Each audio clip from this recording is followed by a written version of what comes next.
Welcome to the Gary Neville podcast from Anfield, where we have seen Gary Neville. A really, really good game of football, haven't we? Yeah, really good. I think that before the game I thought what happened... Let's start again. Before the game, what I thought would happen did happen, in the sense that Liverpool just further ahead in the development and their journey as a team and as sort of a group of players, more experienced, and that Chelsea would find it hard today. But I think that I was hoping Chelsea were going to do well in the sense of the game, and I think they did. I think they played some really good football. I think we know where their deficiencies lie, probably. And I don't really want to call out Nicholas Jackson, because I think he can be part of a very successful squad that can do well for Chelsea. I just think if they had a world-class striker in front of him and that he was, say, the second striker, that would probably more align with a team that then could go on and potentially win a title in a few years' time and catch Liverpool up. Again, at the other end of the pitch with the goalkeeper, and then just that maturity and the growth of the players, because obviously some of them are young. So I think there's a lot to work with. They lost a game. The two games I've done this season, they've lost. The first game of the season against Manchester City, and this game now against Liverpool. But I actually thought there were good things in both games, which gives me encouragement for Chelsea. And the fans at the end of the game, the Chelsea fans were all clapping behind that goal. So I think that tells you that they liked a lot of what they saw, and there's some encouragement there, really is. The substitutions, because they've got so many players, and they're all, you've got lots of players, haven't you? So maybe there is an element of Maresca which then feels like he has to make substitutions, but I just think maybe the quality, maybe the performance deteriorated with the 5 substitutions. I thought Chelsea were at the best with the starting 11. Maybe you could argue that, Sancho going off at half-time, one way or the other doesn't really, count for much, but I just felt as though maybe the substitutions didn't help them, and Liverpool were untroubled and really managed and controlled the game well. They weren't at the best, but they demonstrated their experience, Liverpool, today, and in the end I think deserved the result just purely because of that. Obviously, over the last fortnight, international football's been the topic, England in particular, and I was excited to see today those 3 for Chelsea: Palmer, Madueke, Sancho, but Curtis Jones actually on the other side. What a performance from him. Yeah, Liverpool have a habit of getting the absolute maximum out of their players, and you look at that midfield of Szoboszlai, Gravenberch and Jones, and if you said that was playing against Caicedo, Fernandes, Lavia, Palmer, you'd say Chelsea should really dominate the game there. They should, better players, cost more in the transfer market, more fancied by the top clubs. Liverpool tried to sign Caicedo and Lavia, remember? But the 2 players that they tried to sign weren't as good as the players that they've ended up with, who were less money. And that is down to the stability in the club. Obviously, the performance of Jurgen Klopp last year as a coach, but also the performance of Arne Slot since he's come in. And Curtis Jones has epitomised that today. Swashbuckling performance, all action. You think about the 2 in midfield that were playing there, Gravenberch and Curtis Jones. They didn't really play like a holding midfield 2. They were dynamic. They went and got the ball in wide areas, in deep. When they were deep, they went and basically sort of then shifted up the pitch and made runs forward. It was a really good performance from him. He was involved in everything, in penalties, in goals. And that's what coaching is. It's what football should be, that, through stability. What Liverpool have done is through stability and giving players confidence. The opposite of Chelsea in some ways, where they've signed a lot of players and maybe undermined players who are already in the club, settling down a little bit now, I know. But Liverpool have been the absolute opposite. They've missed their target in the summer that we're going to bring in midfield, and Curtis Jones might not have been playing today. But the fact that he is means that he's played at a really high level, and that should give Liverpool, and particularly, I suppose, people in their boardroom, in their sporting director and their sort of other people who choose the players, they've got patience. It's an unusual quality in today's game, and I know that from owning a club myself, that you can be impatient. So they have patience here, and there's a stability. Klopp leaving, the back 5 still in place, gives them that real foundation. And then in midfield, you've got basically 2 or 3 players, 4 players maybe, to choose from, who individually you would say, would they get in the other sort of top teams? But when you watch them play as a collective, they're so willing. They're like sponges, I can imagine, on the training pitch, taking everything in, and the collective of them together is better than their individual parts, and that's the sign of a really good team and good coaching and good work. And Curtis Jones there, I thought, was outstanding, best player on the pitch. And actually their only defeat this season, Liverpool, came off the back of the last international break, and perhaps it says something that this time they were able to rest their 3 South Americans for the majority of the game. And we've done Curtis Jones, but I mean, Cody Gakpo instead of Luis Diaz, there feels as though there's an alternative everywhere. Even at the end of the game, Gomez for Alexander-Arnold. Yeah, well, we've seen that before from Jurgen Klopp, haven't we? At a point whereby maybe they're sort of under the cosh a little bit, defending deep, that Gomez is preferred. Up front, we know they've got fantastic options, and they've got 5 or 6 there that can play across the front line, and they can always sort of change it up. So if Jota goes off like he did today, or Gakpo plays for Diaz, Nunez comes on, they're all of a high level, they're all a threat. Salah's the one constant that holds them together. He gets more and more important. I was talking before the game about Cole Palmer. Salah's shocked me in the sense of his just consistency and his reliability of his goals and his assists over such a long period of time. When he first came to Liverpool, you'd never have imagined he'd get to this sort of superstar level that he has, and this world-class level. And Cole Palmer's doing that now 15, 16 months in. He's got another 6, 7, 8 years to go to get to that level whereby he can then be deemed as being sort of a superstar world-class player like sort of Mo Salah. It's when you do it over that period of time, and he's a great player for Cole Palmer to look at, but he holds that front line together in terms of his composure. Salah, he just hangs on this right hand side, his strength, his quality, and Liverpool have got a lot of players who have done a lot. They've won Premier Leagues, they've won trophies in cups, they've won Champions Leagues, and that gives you a confidence and an authority, and I think that's helping Arne Slot settle in at this club. So quickly, before we move on to the other 2 of the top 3, just a sort of final overview of Chelsea, a read of where Chelsea are at in your view. A lot better place than they were, I think, last season. I think there feels like something's building. Looks like the players enjoy it. I go back to that first game of the season against City on Monday Night Football, which is the one that I did at the start of the season the night after. I actually took Tottenham out of my top 4 and put Chelsea in it, because there was something I saw against City, even though they lost, that I liked. And I feel the same today still. There's a lot to work with there that you can like. Now, obviously, that they are a little bit raw at both ends of the pitch at times, and you feel there is development, but you know that they're young, and I think that the owners will be a lot happier. I would say at this moment in time, there's some promise. It looks like they're believing in sort of the system and the coach and the way in which things are going. I think the fans look like they're a lot happier with it as well. And I think today they showed really good courage to play here at Anfield in the first half. This is the toughest away ground to come and play. And I think they demonstrated that they could come and play and take the ball. They do still make mistakes in certain parts of the game, but then that's every single team.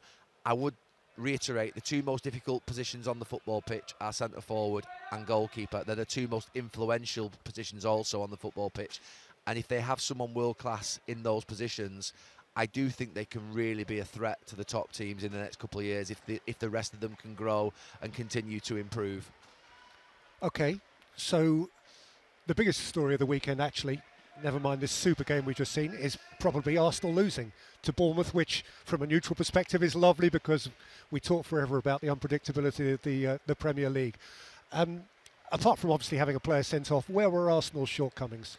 Well, there was a big debate, wasn't there, a few weeks ago when they played against Manchester City, which I contributed to when they sat so deep against Manchester City, and they obviously at the end conceded that goal. But I think that they've had 3 games this season where they've dropped points, and 3 times they've obviously had a man sent off.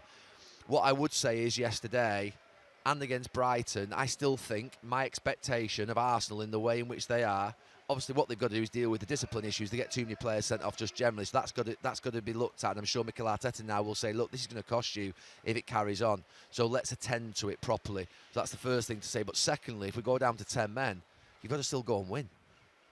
And I think Roy Keane said this a few weeks ago, and at the time, it was again after the City game, which I think that's the one game where you could have some sort of sympathy. But I think Roy was talking about it in relation to the Brighton game and saying, go and win with 10 men. I do genuinely believe yesterday against Bournemouth at 0-0 with 10 men, they should go and win that match. And I believe they have to go and win that match, and they can't lose that match. So for me, that'll be something that I feel after that game. You can lose any match in football, we know that. But I think that's the most disappointing thing, is that they've not gone and won the game against Brighton. They've not gone and won the game against Bournemouth. And I think they should be, with the quality that they have, still be able to win those matches. So 2 things. 1, don't get players sent off as much. That sounds really easy, but sometimes teams go through periods where they do get players sent off and it costs them, and you've got to deal with it and you've got to stop it. The second thing is, if we do go down to 10 men, we've got to go and win. You've got to go and win. Now, City, take that one out because it's Manchester City, but the other 2, Brighton and Bournemouth, as good a team as Brighton are, and your way at Bournemouth, a difficult game, go and win the match. take out of the game the fact that you've gone and won, and you've basically won with 10 men, and everyone thinks, whoa. So, look, I think on a general note of Arsenal, I'd say still very early in the season, early enough for them to recover, early enough for them to still be really dangerous and win the league, I believe. But then, I was disappointed with them last night. I think they should be disappointed with themselves. In mitigation, no Saka, no Ødegaard, no Timber. I get that. But then we're talking about playing against Bournemouth, aren't we? And they're a good side, I know, but, they've got squads of 20 to deal with Champions League football, to deal with a couple of injuries.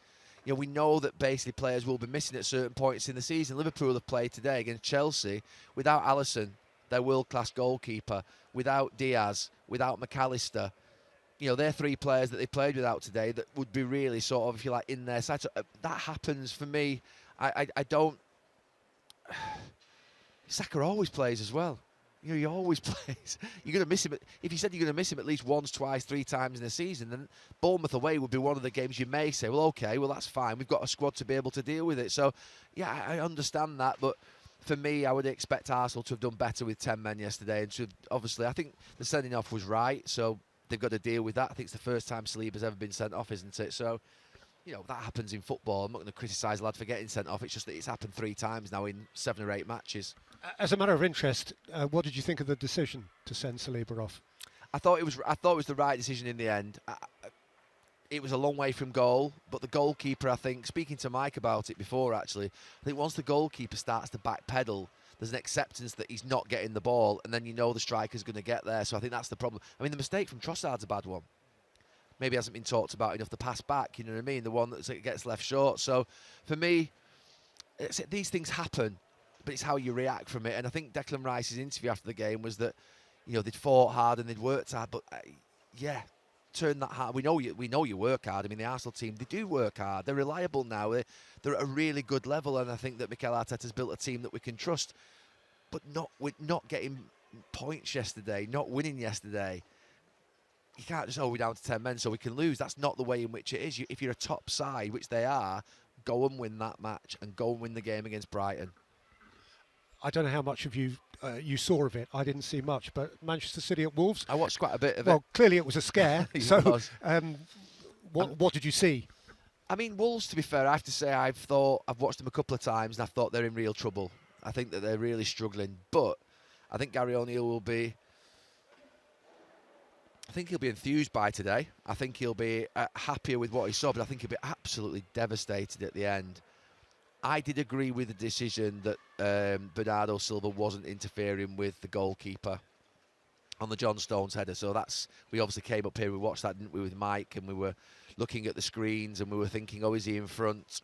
He's clever, Bernardo Silva, he has that little lean into him, but then I think he leaves and the goalkeeper has a chance to reset himself. And then I think that the ball just basically, obviously goes past the goalkeeper. It's a great header from John Stones. But it's 2 important goals from John Stones, isn't it, in the last month?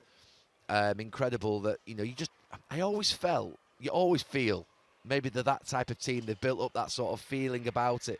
Remember the goal last year that they scored at Newcastle late on? It was Oscar Bob, wasn't it, I think?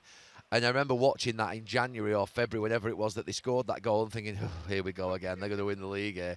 It's moments like that, even this early, which make you just think, because they're the moments where you think, well, if City don't win that game late on, then they dropped 2 points at Wolves, which I would not have expected. So I think they'll be absolutely ecstatic. Well, they were. We saw them at the end celebrating, didn't we, the City players and Pep Guardiola and the fans over on that far side. It's a big win for City because, look, we know they're brilliant. We know they're fantastic. They've got a great manager, but still coming out off the back of international football, having been there at United all those years and getting everyone back together. I always remember Sir Alex would say, get your heads are full of mince when you come back from international football. You've all been listening to different instructions from different managers in different parts of the world. You've all got on different planes, come back at different times, and you're all basically disconnected. And so you'd come back maybe for the Friday morning. I know City is playing on a Sunday today, so you have an extra day to prepare, which is important. But sometimes you can get back on a late Thursday or a Friday, and you can end up basically just training maybe one session together before the match. And he would say each time that, it's difficult. He would recognise that in us, and he'd say, look, I'm relying upon you today to get your heads right, because he knew that there would been distraction.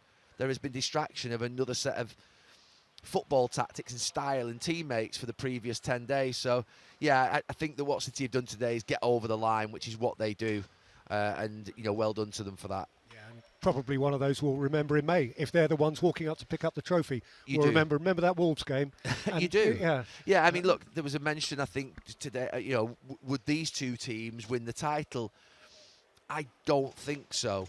But what Liverpool are doing defensively at the moment is interesting. But I'd like to sort of assess it at Christmas. I still think that they're short. I do feel like they're short. I feel like Chelsea obviously are short. They're not going to win the league. I think that Arsenal are the only team that can really sort of take on City.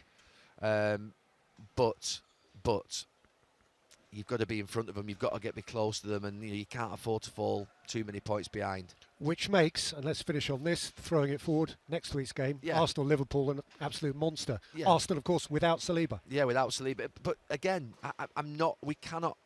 We had the excuse, didn't we, a couple of years ago when Saliba wasn't playing in the final matches, and sort of that was seen and accepted that he's a big loss.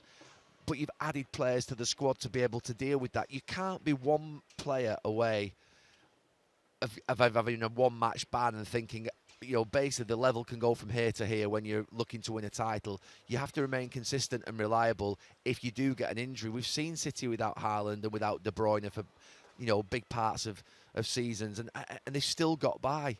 We've seen them get by, and, I know that they're a sort of machine City at this moment in time, but I've got a lot of confidence in Arsenal. I've got a lot of love for the way in which they've sort of developed as a team over the last 2 years. When they came here 18 months ago, whenever it was, when they came here and they found it really difficult and it started to fall apart for them in that title running, and they froze in that last part of the season, there's no doubt about that. They're a different set of players and they're a different level and a different level of belief than where they were. And this is now next week whereby we can't be talking about, so-and-so's not playing, or he's not playing. We're not interested. We're not interested. There's been a lot of money. There's been a lot of improvement. Now's the time to go and show it. And they're still in with a chance, a big chance. It's very early in the season. So next Sunday, big test for Liverpool and a big, obviously, not question about Arsenal, but a big, question about Arsenal without Saliba, because he seems to have been ever present for like an age now. And that'll give us something to talk about a week from now. Yeah, looking forward to it. Thank you, Peter. Hi, Ange. We didn't see Sonny at training this morning. Is he okay? Is there any other injury news? No, the one's missing today. Sonny was a bit sore after the weekend. He was never going to be involved tomorrow anyway because he missed a bit. So we're just leaving him out of tomorrow and see how he is from there. Jed Spence trained individually today. Everyone else was out there. Troy Parrott's coming back to Spurs, having only left permanently in the summer. He was here for 7 years, only played a handful of games and none under you. How do you reflect on his time here? And did he get a proper chance? Yeah, look, I think it's good to see Troy doing well. I think he had a great loan spell last year in the Dutch league, and he's looking like he started his AZ career in positive fashion too. So it's great. In terms of getting a chance, that's sometimes football's just about timing. We've got a striker here, mate, that was at Chelsea and Liverpool early in his career. He's done all right since. So I think there's a pathway forward for everybody. Yeah. Hi, Ange, how are you? I'm good, mate. As you already said there, Sonny was bruised a little bit after the weekend. It was quite a feisty game, certainly in the second half, quite a battering game. Spurs have been fined today for their players not being controlled in the melee, which led to, after Kudus was sent off. Just in general, sum up for us whether that was what you'd like to see in terms of your side, or what you expect to see from your side. I don't know if that's an accurate description of what I saw. I mean, there was obviously that sort of incident with Kudus, and apart from that, I don't think it was that feisty a game. I don't think there was too many cards outside. I'm not really sure what we did wrong, apart from, there was a coming together. But I mean, I think, a couple of our players had hit the deck by then, so you'd like to think that we'd go in there and at least protect. I thought our players controlled themselves, but obviously, the FA felt differently. But I didn't feel there was anything edgy in that game at all. Just a player maybe lost his composure for a second, Kudus, which I think is not really like him anyway, from what I've seen him as a player, but it happens. And for the most part, I thought there was a fair bit of restraint there. There was if there was anything more, there's plenty of video evidence to charge players with. So, but I guess the look of it's not great, but I don't think it was anything untoward.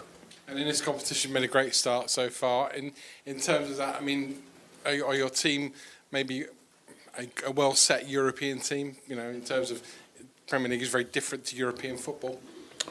Yeah, look, we've started the competition really well so far. Different challenges in both games. Obviously, the first game at home, we had a player sent off in the first few minutes, which provided its own unique challenge for us. And then whenever you play away in Europe, like we did in the last game, at Ferencváros, again, a different challenge. We've exposed especially some of our younger players to European football, which I think is a positive, and you see growth from that, and we want to continue that. Again, a good challenge tomorrow. AZ, good side, and from our perspective, particularly here at home, a good opportunity for us to continue our form. Hi, Ange. I've noticed you're taking a lot more short corners this season. I think it's around 38% at the moment. Just wanted to know what the thinking was behind that. Same as anything else, mate. We think it's an effective way to kind of look at set pieces. Nothing too scientific. I think it sort of falls in line with our game plan of trying to control those kind of situations. Fair to say on the weekend, especially first half, our set pieces were really poor. We were all disappointed with them. More around the delivery than anything else, because if you don't get the delivery right, it's not great. But when you have I think we had 12 corners in a half of football, shows how dominant you are, but we didn't really use them to any effect. So, something we need to improve on. And with Richarlison just returning to fitness, is he in a position to start tomorrow? Yeah, I think Richie got through the weekend really well. He's trained. It's almost the second week of training now, and he's ready to go in terms of being available for sure. Also know the bear as well. He's back in training. Chance of him getting some game time tomorrow. Yeah, potentially. Again, we're just got to be a bit more careful with him because obviously he's missed a lot and he's only had sort of this week of training. But we'll be involved tomorrow in the squad. Game time will be a little bit game dependent, I think, with him. But good to get him back, and certainly, after this week, should be fully available. Thanks, Ange. Thanks, mate. Question in ESPN Netherlands. How many questions did you ask Mickey van der Ven about AZ, or did you already know everything about AZ? I think I know more about Dutch football than Mickey van der Ven. He was in Germany. He was at... No, look, I know AZ really well. I know Dutch football really well. Australia's always had a strong connection with Dutch football. Yeah, so I've always followed it very closely. And AZ, we played AZ when I was at Celtic in the Europa League a couple of years back. So always a good side, really good at identifying young talent. There's also a bit of a Japanese connection there because I followed them closely. I mean, when we played them last time, Sugiwara was there. Now he's in the Premier League, and we've got Makano there now. So I've always followed Dutch football and AZ, so we know the information we need. Neil. Sorry. So you follow Dutch football a lot.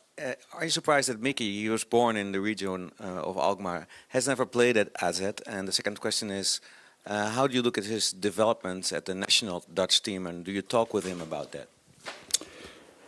Yeah, look, with Mickey, fair to say he kind of developed late but very quickly, because I think even at Volendam there was a period they were unsure about him, but you could tell once physically he grew and the kind of player he was, his journey went very quickly. Obviously, Volendam, and then the year he had in the Bundesliga, he adjusted really well. And then I thought for us last year he was outstanding for his first year in the Premier League. And obviously he had an injury which kind of set him back a little bit. But he's growing all the time. He's maturing. I think he'll become more of an influence at national team level. He's now. He's played a couple of games at left back, at left centre back. So, and I think for him, the more he plays with the national team, I think it'll give him even more belief. But he's going very well, and I'm sure he'll be important. He'll definitely be an important member for our team, but also for the Dutch national team. And how much of your personal footballing philosophy been influenced by Dutch football, thinking back even back to days of total football back in the 70s, and what do you like best about it? Yeah, no, great influence. You know, kind of the whole sort of total football era was kind of when I first, you know, sort of fell in love with the game, and 74 World Cup, probably the pinnacle of total football, was also Australia's first time in a World Cup, mate. So at 2 a.m. I was up watching a grainy black and white TV, and fascinated by by the way the Dutch went about their football. You know, Johan Cruyff, I think, was a genius in many respects, not just as a footballer, but as a football thinker. So yeah, great influence, and then that sort of filtered into Australian football. We've had Gus Hiddink, who took us to the next World Cup, and many Dutch coaches who've come through there. So yeah, it's been a strong influence in you know, a lot of sort of my thinking. You know, people talk about my high line, but watch the Dutch in 74 and you'll see something even more radical than me. So I've got a bit of a way to go.